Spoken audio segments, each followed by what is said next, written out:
जी बिस्मिल्लाहिर्रहमानिर्रहीम। A2 bio के अंदर आज रेस्पिरेशन मुकम्मल करते हैं और उसके लिए जो एक्सपेरिमेंटल पोर्शन है उसका उसकी डिस्कशन हम आज करेंगे। तो उसके लिए टेक्स्ट में चलते हैं। Respiratory quotient. तो इंट्रोडक्शन क्या है इसका कि हमने हमने एक तरीका निकाला था कि हम सांस लेने जिस तरह हम सांस लेते हैं, इनहेल्ड एयर और एक्सहेल्ड एयर। इनहेल्ड एयर और एक्सहेल्ड एयर में कार्बन डाइऑक्साइड और ऑक्सीजन का रेशो ले लें कि कितनी कार्बन डाइऑक्साइड बाहर आई है और कितनी ऑक्सीजन अंदर गई है। उसका रेशो ले लें तो हमें पता लग जाएगा कि हमने क्या खाना खाया है। हमने खाने के अंदर कार्बोहाइड्रेट हमारे ज्यादा था, या प्रोटीन ज्यादा था, या लिपिड ज्यादा था।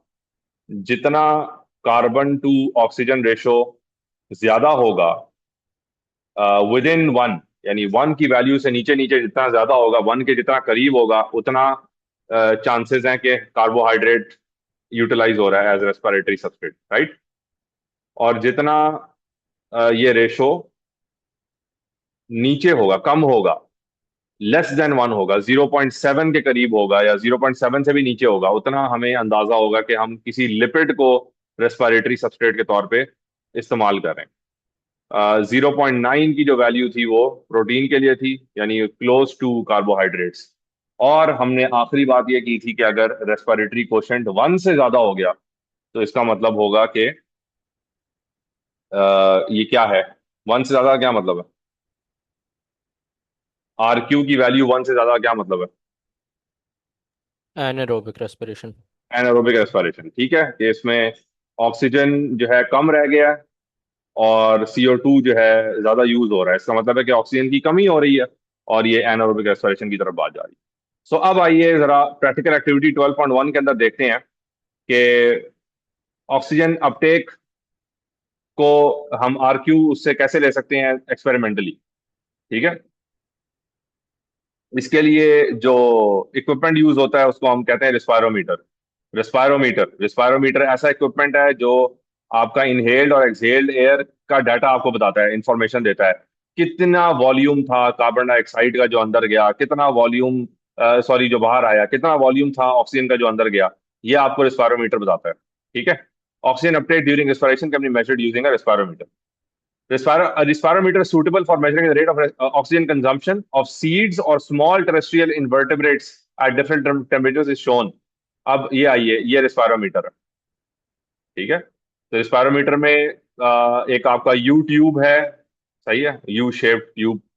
उसके अंदर जो लिक्विड का लेवल दोनों साइड से बराबर होता है ड्यू टू इक्वल प्रेशर। और ये जो ट्यूब है वो दोनों साइड से एक फ्लास्क के साथ या जो भी टेस्ट ट्यूब के साथ कनेक्टेड है। उस टेस्ट ट्यूब के अंदर ये बड़ी ट्यूब होती है बाय द वे। और ये जो ट्यूब है इसके अंदर एक तरफ आपके पास एनिमल्स हैं या जो भी इंसेक्ट्स हैं, और उसके नीचे एक प्लेटफॉर्म के ऊपर, और नीचे जो है सोडा लाइम है। सोडा लाइम आपको पता है क्या करता है। सोडा लाइम क्या करता है। सर वो कार्बन डाइऑक्साइड हाँ जी, कार्बन डाइऑक्साइड को अब्जॉर्ब करता है। एब्सॉर्ब करता है। बेहतरीन। दूसरी तरफ हमारे पास ग्लास बीड्स हैं जो कि कंट्रोल सेटअप दिखा रहे हैं कि यहाँ पे ये एनिमल्स नहीं है, एनिमल्स की जगह ग्लास बीड्स हैं और उसके नीचे भी सोडा लाइम मौजूद है। सोडा लाइम की जगह KOH या NaOH भी आप यूज कर सकते हैं। सो एक्सपेरिमेंटल ट्यूब हो गया, कंट्रोल ट्यूब हो गया। यहाँ इसको आपने सील कर दिया और दूसरी तरफ आपने इसको, इसके अंदर सिरिंज यूज की है। और ये इस पूरे सेटअप को आप रेस्पायरोमीटर कहते हैं। ठीक है।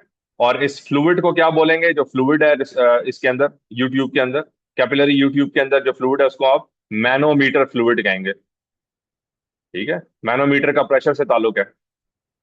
जो नॉर्मल मैनोमीटर्स होते हैं उनके अंदर भी ये चीज देखी जा रही होती है। खैर, चलें जी आगे। तो आपने सेटअप देख लिया कि रेस्पायरोमीटर का सेटअप कैसा है। अब as the organisms respire they absorb oxygen from the air around them. जाहिर है वो ऑक्सीजन बाहर से एब्जॉर्ब करेंगे। This reduces the volume of air.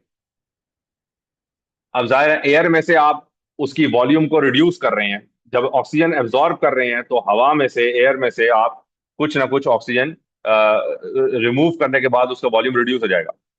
फिर carbon dioxide produced in respiration is absorbed by a suitable chemical such as soda lime और concentrated solution of potassium hydroxide और sodium hydroxide. तो KOH हो, NaOH हो या soda lime हो, इन in any case जो CO2 produce हो रहा है वो एयर में ऐड नहीं होगा। तो ऑक्सीजन एयर से एब्जॉर्ब हो रहा है, मगर उसके बदले में कार्बन डाइऑक्साइड ऐड नहीं हो रहा, क्योंकि कार्बन डाइऑक्साइड एब्जॉर्ब कर रहा है कौन? Soda lime. बात समझ आ रही है? सो दस the CO2 produce does not increase the volume of the air.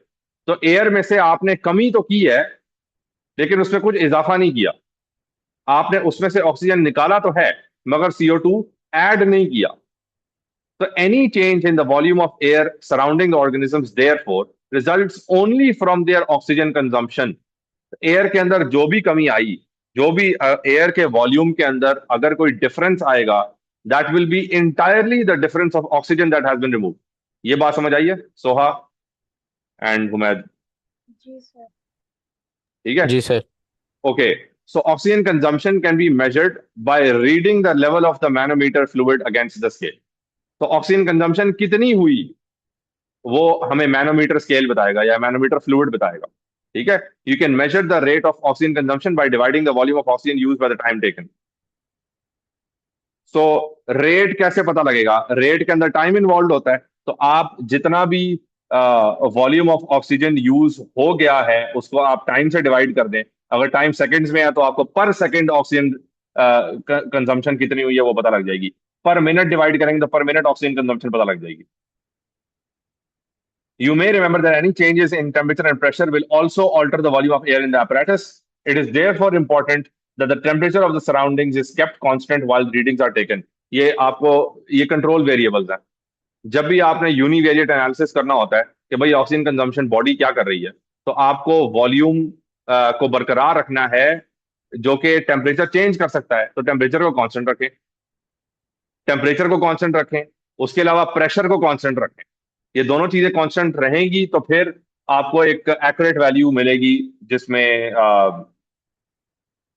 जो भी ऑक्सीजन कंज्यूम हो रही है बॉडी कंज्यूम कर रही है। ठीक है, this could be done for example by using a thermostatically controlled water bath. तो आप वाटर बाथ के अंदर ये कर लें थर्मोस्टैटिकली कंट्रोल, तो वो टेम्परेचर कंट्रोल कर लेगा। You can not do anything to control pressure. अब प्रेशर आप कंट्रोल कर नहीं सकते, but if you use a second tube with no organisms inside it, then any changes in pressure will be the same in both tubes and there will be no movement of the manometer fluid as a result। तो ये जो दूसरा control tube लेने की जरूरत क्यों पड़ी, ये कंट्रोल ट्यूब क्यों लेनी पड़ी है? हाँ जी, सर क्वेश्चन क्या था वो रिपीट कर सकते हैं? ये जो कंट्रोल ट्यूब यूज हो रहा है, एक्सपेरिमेंटल ट्यूब तो यूज हो ही रहा है, इससे हम जी। ये देख रहे हैं कि ये ऑर्गेनिज्म कितना एब्जॉर्ब कर रहे हैं। ये कंट्रोल हम्म। ट्यूब क्यों यूज कर रहे हैं? ताकि जो रेट है वो rate of carbon dioxide being ना अब्जॉर्ब। ना, वो तो यहाँ पे भी हो रहा है कार्बन डाइऑक्साइड एब्जॉर्ब, ताकि प्रेशर डिफरेंस बराबर हो जाए, ताकि प्रेशर का डिफरेंस ऑल्टर ना करे एक्सपेरिमेंटल रिजल्ट को। ठीक है, जी सर।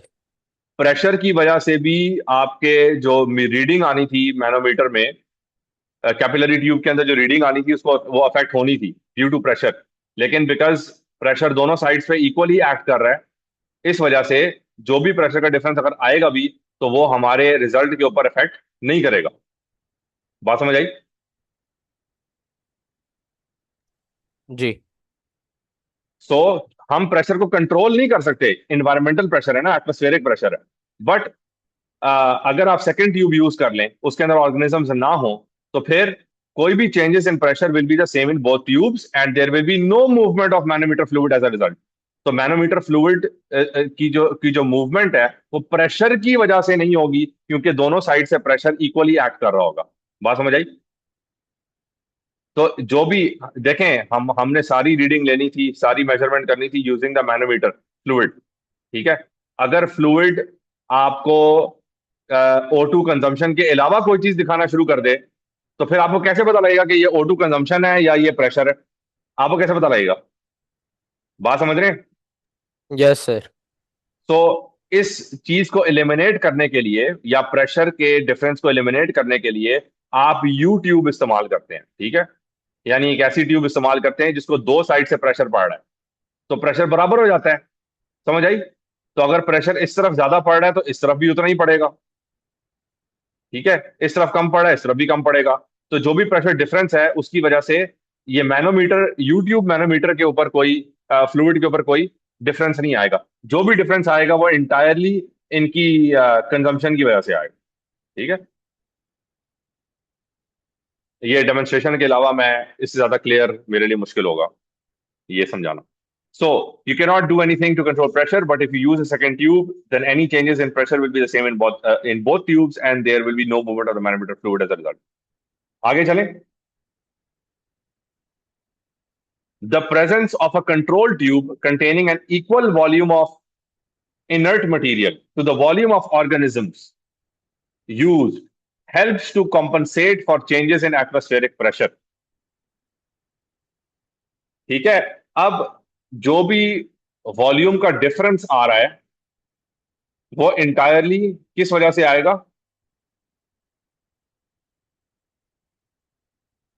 वो किस वजह से आएगा?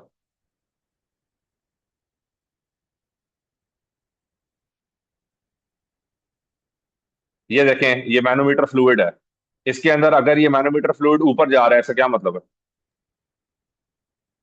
इस साइड से, इस साइड से ऊपर जा रहा है, इसका क्या हम्म, मतलब होगा?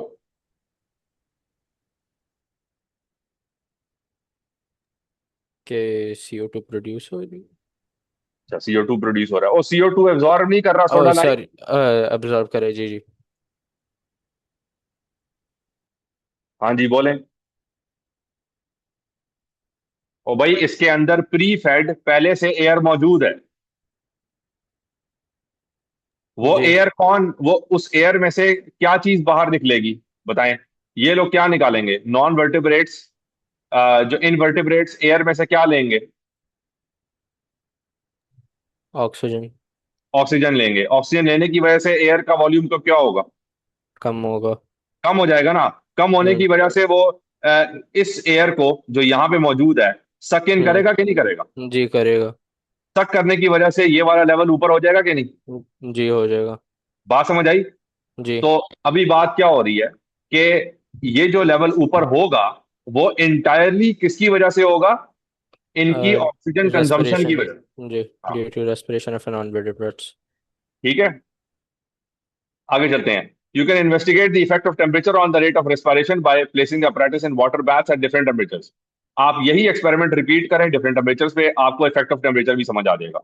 And measure the rate of oxygen consumption at each temperature. तो आप सेम एक्सपेरिमेंट आप पहले एक टेम्परेचर पे करें, फिर दूसरे पे, फिर तीसरे पे, एंड सो ऑन.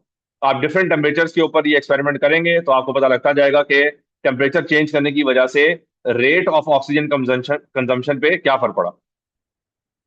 बात समझ आई? लेकिन एक सिंगल यस सर। एक्सपेरिमेंट एक टेम्परेचर पे होना चाहिए.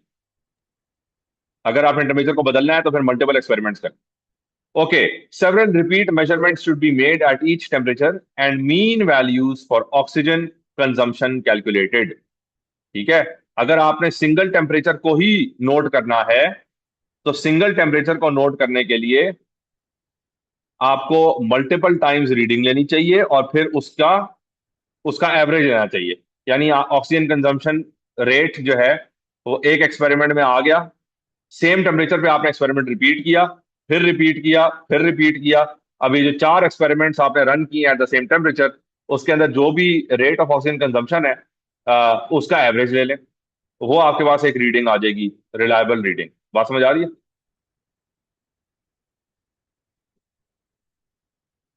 अगर आपने टेम्परेचर चेंज करना है तो फिर जो भी हर टेम्परेचर के अगेंस्ट जो भी आपके पास different rate of oxygen experiment. Consumption आ रही है उसका ग्राफ बना लें. ठीक है? उसकी डिफरेंट वैल्यूज ले ली और उसका ग्राफ बना दिया. अच्छा, अब आइए आगे. The same apparatus can be use to measure the RQ of an organism. यानी रिस्पायरोमीटर वाला apparatus आपने यूज करके RQ भी निकाल सकते हैं. या आरक्यू भी निकाल सकते हैं, ठीक है। First, oxygen consumption at a particular temperature is found exactly as described above. तो ऑक्सीजन कंजम्पशन तो निकल सकती है ना, बात समझ आ रही है। Yes sir. तो इसका मतलब है आपके पास O2 की वैल्यू आ जाएगी, यहाँ पे डिनोमिनेटर की वैल्यू आ जाएगी। जी अच्छा, अब आपको चाहिए CO2 की वैल्यू। अच्छा, तो इन्होंने सपोज किया है x सेंटीमीटर क्यूब पर मिनट, ठीक है। ऑक्सीजन कंजम्पशन रेट जो है इन्होंने x सीएम क्यूब पर मिनट निकाला है। इसका मतलब है कि ये x सीएम क्यूब ऊपर जा रहा है। अच्छा, अब क्या होगा? Then the respirometer is set up with the same organism at the same temperature but with no chemical to absorb carbon dioxide. बात समझ रहे हैं? दोबारा सेम चीज सेटअप करें, हर चीज इसी तरीके से सेटअप करें, लेकिन इस बार सोडा लाइम ना डालें। बात जी समझ रहे हैं? जी जी। इससे क्या होगा? थिंक। कार्बन डाइऑक्साइड कोई ऑब्जर्व नहीं करेगा। हाँ, CO2 प्रोड्यूस जो होगा उसकी वजह से इस कैपिलरी को पुश मिलेगा। बात समझ आई? तो मैनोमीटर फ्लूइड नीचे की तरफ पुश होगा। बात समझ आ रही है? यस O2 कंजम्पशन की वजह से ऊपर की तरफ पुल हो रहा था, है ना। CO2 जी। प्रोडक्शन की वजह से नीचे की तरफ पुश होगा। बात समझ आ गई? CO2 कंजम्पशन की वजह से क्या होगा? नहीं, CO2 कंजम्पशन नहीं, CO2 प्रोडक्शन, अल्लाह के बंदे। हाँ। अच्छा। हाँ। जब ये लोग CO2 प्रोड्यूस करेंगे तो हवा ऐड करेंगे ना, वॉल्यूम जी ऑफ एयर में ऐड करेंगे। वो जब ऐड करेंगे तो मैनोमीटर फ्लूइड पुश होगा क्या नहीं? होगा। अच्छा, सो ऑक्सीजन की वजह से पुल हो रहा था और CO2 की वजह से पुश हो रहा है। बात समझ आ रही है कि नहीं? जी आपके लिए एरोज ड्रॉ करते हैं हम। ये इसका मीन लेवल है, अभी जो लेवल है, ठीक है। ऑक्सीजन कंजम्पशन की वजह से क्या हुआ? ये ऊपर पुल हो गया। बात समझ आ रही है? जी अच्छा, आपने वो रीडिंग नोट कर ली, जो भी रीडिंग है वो। इसको वो लोग कह रहे हैं एक्स। एक्स सीएम क्यूब वाली वैल्यू आपने नोट कर ली। अब आइए, हमने नोट करना है कि CO2 कितना प्रोड्यूस हुआ। तो ये पुल क्यों हुआ था हुमैद? क्योंकि ऑक्सीजन की रिडक्शन की वजह से एयर पुल हो गई है ना। एयर सक इन की है इन लोगों ने, इनवर्टिब्रेट्स ने। जी। है नहीं समझ आ रही आप लोगों को? सर आगे समझिए, और आगे समझ। भाई, ओरिजिनली आपके पास 20 सीएम क्यूब एयर थी, for example 20 CM cube air थी, ठीक है। इन वर्टिब्रेट्स ने उसमें से 4 सीएम क्यूब ऑक्सीजन एब्जॉर्ब कर ली। तो अब कितनी एयर रह गई है? 16। 16।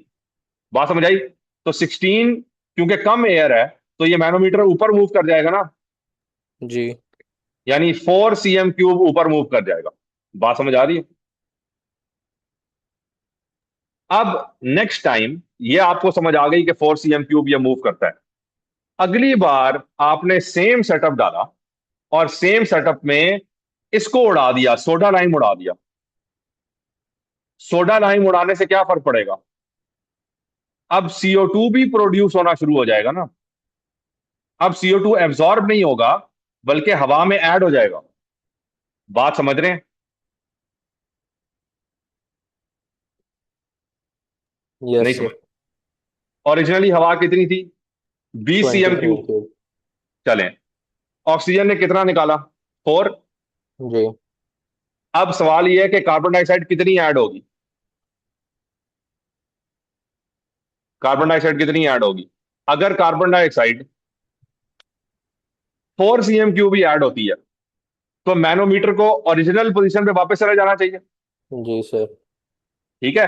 अगर कार्बन डाइऑक्साइड ज्यादा प्रोड्यूस होती है, ज्यादा, तो फिर मैनोमीटर को ओरिजिनल नीचे। पोजीशन से भी नीचे चला जाना चाहिए, है ना। जी और अगर CO2 कम प्रोड्यूस हो रही है, तो फिर मैनोमीटर को अपनी ओरिजिनल पोजीशन से थोड़ा सा ऊपर होना चाहिए, है ना? यस। है ना? ये मैं इसको कर देता हूं। अब इस लेवल से ये ब्लू एरो नीचे आएगा। ब्लू एरो अगर ग्रीन को क्रॉस नहीं कर रहा, इसका मतलब है CO2 प्रोडक्शन कम हो रही है। ऑक्सीजन कंजम्पशन से CO2 प्रोडक्शन कम है। अगर बराबर है ब्लू एरो, इसका मतलब है कि CO2 प्रोडक्शन और ऑक्सीजन कंजम्पशन बराबर है। समझ आ रही है बात? और अगर ये ब्लू एरो ज्यादा पुश कर रहा है, इसका मतलब है CO2 ज्यादा प्रोड्यूस हो रहा है। जी, सोहा एंड हुमैद, बात समझ आ रही है? जी सर। जी तो अगर सर। CO2 ज्यादा प्रोड्यूस होगा तो मैनोमीटर अपने ओरिजिनल पोजीशन से नीचे चला जाएगा। CO2 कम प्रोड्यूस होगा तो मैनोमीटर अपने ओरिजिनल पोजीशन से ऊपर रहेगा। ठीक है, हल्का सा पुश होगा। और अगर बराबर है तो मैनोमीटर अपने ओरिजिनल पोजीशन पे वापस आ जाएगा। बात समझ आ गई? Yes sir. चलें जी। सो सपोज करते हैं कि ये हाल हुआ है, ऑक्सीजन कंजम्पशन की वजह से इतना पुल हुआ और CO2 प्रोडक्शन की वजह से इतना सा पुश हो गया। ठीक है, तो मैनोमीटर की वैल्यू ये होनी चाहिए। तो अब हमने ये देखना है कि कैलकुलेशंस क्या करेंगे हम, यानी हम कैसे कैलकुलेट करेंगे कि क्या RQ क्या है।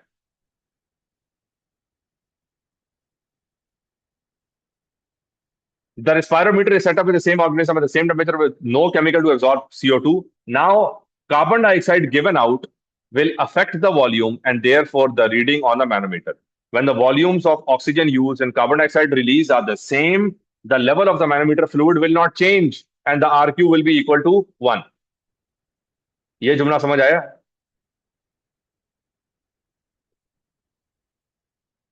अगर volumes of oxygen and carbon dioxide same है तो फिर मैनोमीटर फ्लूइड की का लेवल चेंज नहीं होगा।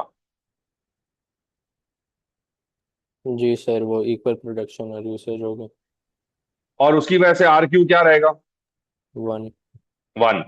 लेकिन when more carbon dioxide produced and oxygen absorbed, the scale will show an increase in the volume of air in the respirometer. तो air overall ज्यादा हो जाएगी, एयर की वॉल्यूम ज्यादा हो जाएगी। ठीक है, सो आप क्या करेंगे फिर? जो अब कैलकुलेशन होगी वो क्या होगी? X plus Y over X हो जाएगी। एक्स प्लस वाई का क्या मतलब है? एक्स तो वो है जो ऑक्सीजन ने मूव किया था, वो डिनोमिनेटर भी इसीलिए एक्स है। लेकिन वाई क्या है? ओरिजिनल लेवल से नीचे वाला पार्ट। ये देखें, इधर आए वापस।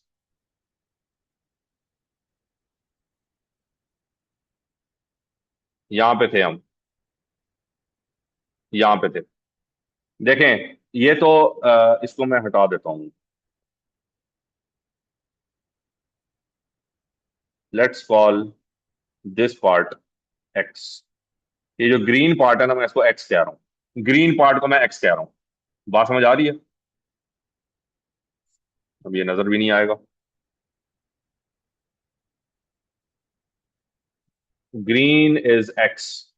ठीक है, जो डिस्टेंस इसने मूव करना था ऊपर। वाई क्या है?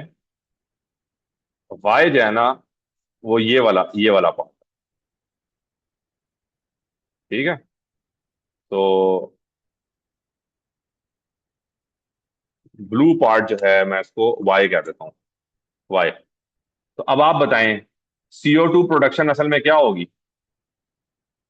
यानी CO2 का लेवल मैंने देखना है, तो मैं कैसे देखूंगा?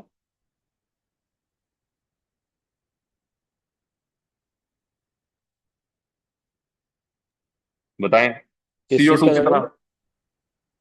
CO2 कितना प्रोड्यूस हुआ है, मैं कैसे देखूंगा?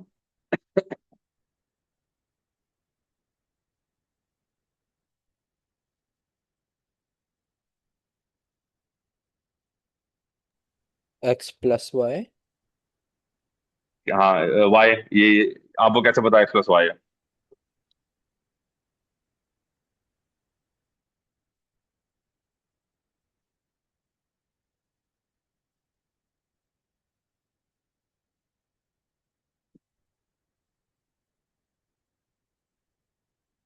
ये बात आपको नहीं समझ आ रही, आ जाए बोर्ड पे।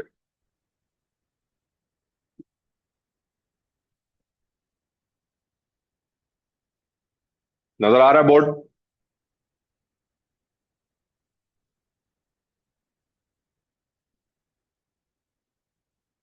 नजर आ रहा है कि नहीं लोगों? यस सर, नजर आ रहा है। जी सर।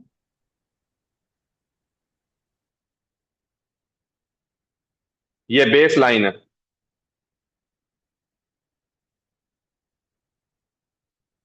वालेकुम इस्लाम सर, क्या हाल है?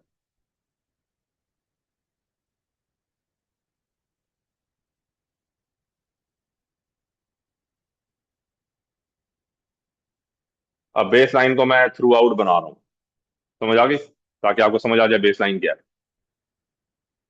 मैनोमीटर का लेवल ये है, जब आप सक करेंगे, सांस लेंगे, इनहेल करेंगे, तो क्या होगा? ऑक्सीजन एब्जॉर्ब होगी कि नहीं?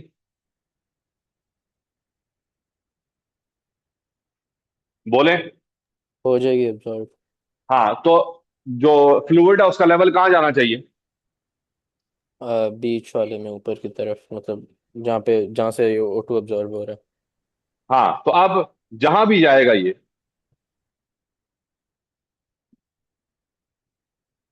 ये जो डिफरेंस है, ये डिफरेंस हमें क्या बता रहा है? बोले। वॉल्यूम ऑफ एयर अब्जॉर्ब, मतलब वॉल्यूम ऑफ O2 ओ अब्जॉर्ब। टू एब्जॉर्ब समझ आई? इसको मैं कह रहा हूं एक्स। ये O2 एब्जॉर्ब हो गया। अब मुझे बताएं, जब मैं CO2 एक्सहेल करूंगा, या CO2 प्रोड्यूस कर देते हैं, उसकी वजह से वो लेवल को कहाँ जाना चाहिए? नीचे की तरफ। बिल्कुल नीचे जाना चाहिए। अब सवाल ये, कितना नीचे जाएगा?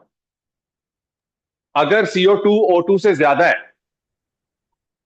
चलें पहले यहां करते हैं, अगर CO2 O2 बराबर है तो कहां जाना चाहिए? और जहाँ पे O2 की लाइन है। जहां पे O2 की लाइन है। ओ भाई अल्लाह के बंदे, ये O2 की लाइन है। अब जब CO2 प्रोड्यूस हो रहा है उसको वहीं पे रहना चाहिए। नहीं, वो नीचे की बेसलाइन। तरफ जाएगा, मतलब बेस लाइन। अगर जितना O2 एब्जॉर्ब हुआ है, हाँ बेस लाइन कह रहे हैं आप, जितना O2 एब्जॉर्ब हुआ है उतना ही CO2 प्रोड्यूस हो जाए, तो फिर कहां जाना चाहिए? बेस लाइन पे जाना चाहिए, शाबाश, ठीक है। लेकिन अगर O2 से ज्यादा CO2 प्रोड्यूस हो जाए, तो फिर कहां जाना चाहिए? बेसलाइन से नीचे। शाबाश, बेस लाइन से नीचे। अब बात समझ आ रही है कुछ?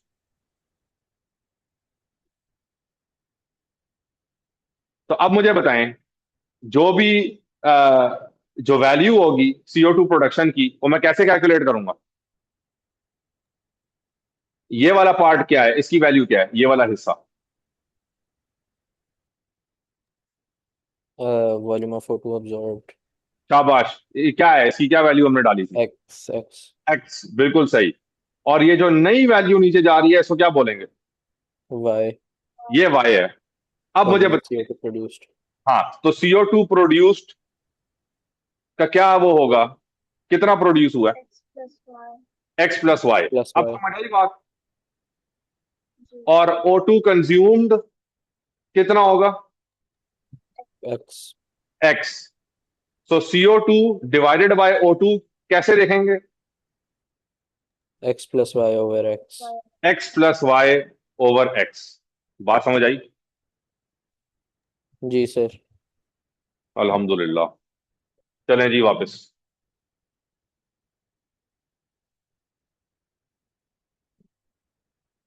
यही चीज ये बताने की कोशिश कर रहा है, समझ आई? और इस इक्वेशन को आप भूल जाएं। इक्वेशन जो है ना, ये दिमाग खराब करेगी। खाली आप इस इक्वेशन का ये वाला पार्ट याद याद रखें, ठीक है? X plus Y over X. सलाम, क्या हाल चाल? ये क्या बदल गए हैं यार? एक सेकंड, चले मैं 1 मिनट में आपके पास। अच्छा जी। सो ये RQ समझ आया? जी। अगर तो लेस कार्बन डाइऑक्साइड प्रोड्यूस होगा, तो फिर जाहिर है एक्स जो है वो सारे का सारा यूज नहीं हुआ होगा। समझ आई? तो जब सारे का सारा नहीं यूज हुआ होगा, तो फिर हमारी जो इक्वेशन है वो बदल जाएगी। बात समझ आई? आए वापस इसी की तरफ आए।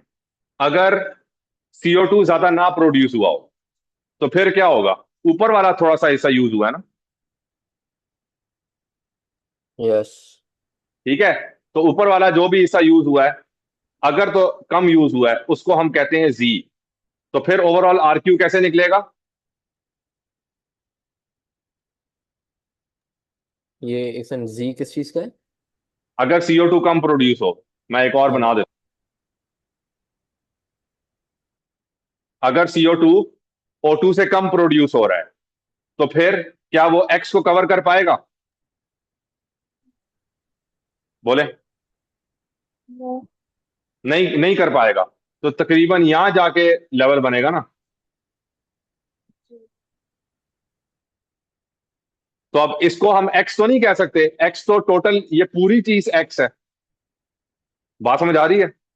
और ये जो लेंथ है ये वाली, इसको हम क्या कहेंगे? जी। तो अब जो RQ हम कैसे फाइंड आउट करेंगे? 0x। Z/X। बात समझ आ गई? उम्मीद आपको समझ आएगी नहीं? आइए समझ है।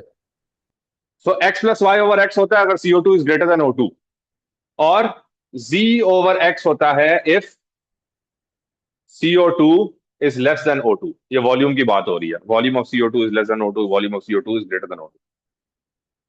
हाँ जी लोगों, क्लियर हो गया?